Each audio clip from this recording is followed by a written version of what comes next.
เมื่อเว้าถึงความรักอีกึ่งมักจะทุ่มเทให้กับความรักอยู่เสมอแต่ว่าโชคชะตากลับบ่เข้าข้างนางเพราะนางหากก็ถูกบอกเลิกเป็นครั้งที่3ในรอบปีความเจ็บปวดครั้งนี้มันหนักหน่วงจนกึ้งบ่มีกระจิตกระใจจะเฮ็ดหยัง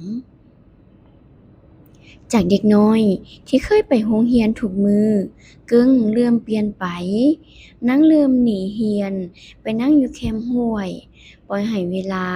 ผ่านไปกับสายน้ำความรู้สึกว่าตนเองบ่มีค่าและคิดว่าการศึกษาก็ช่วยหยังบ่ได้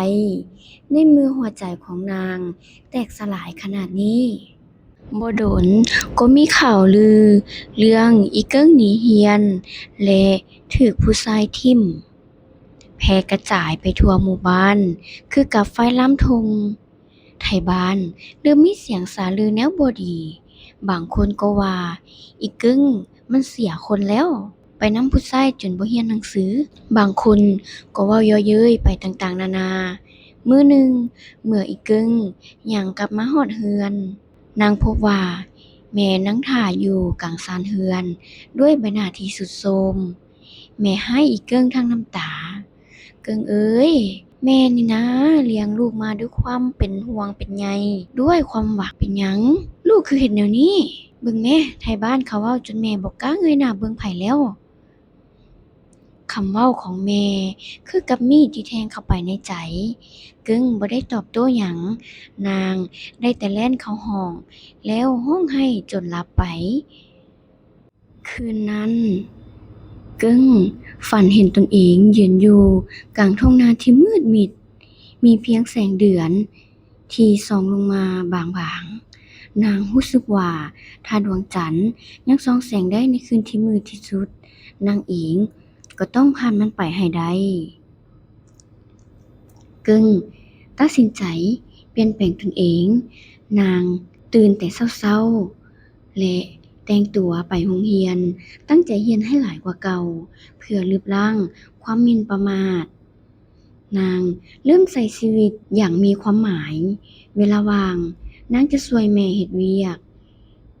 และเฮ็ดเวียกบ้านที่อาจารย์มอบให้ถึงว่าเสียงสาลือจะยังบ่หมดไปทันทีแต่อีกึ้งก็บ่สนใจอีกต่อไปเพราะนางรู้แล้วว่าคุณค่าของเราบ่ได้ขึ้นอยู่กับว่าไผรักเราแต่ขึ้นอยู่กับว่าเรารักและเห็นคุณค่าของตนเองส่ำใด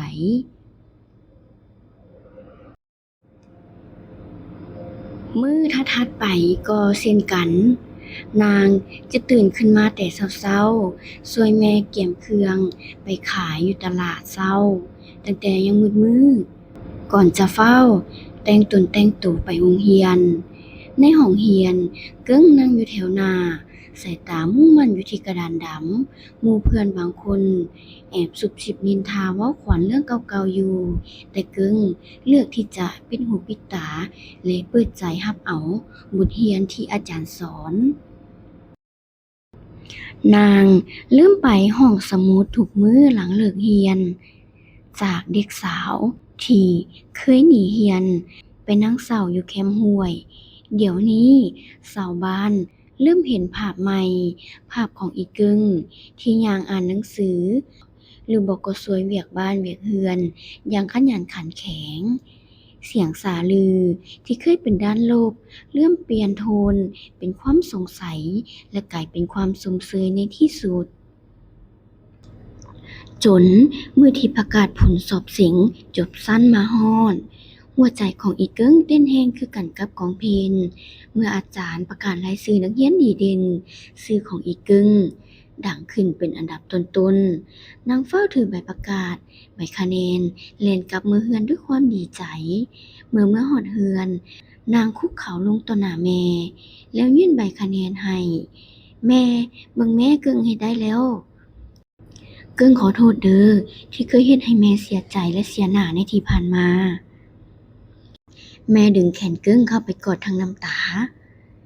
แต่ครั้งนี้มันแม่นน้ำตาแห่งความภาคภูมิใจพวกไทบ้านที่เคยเว้าขวัญก็เริ่มเข้ามาถามไถ่และเย้ายอ อีเกิ้งมันเก่งอีหลีเนาะมันก็สร้างกลับตัวกลับใจได้แล้วเด้ดีแล้วล่ะคืนนั้นเกิ้ง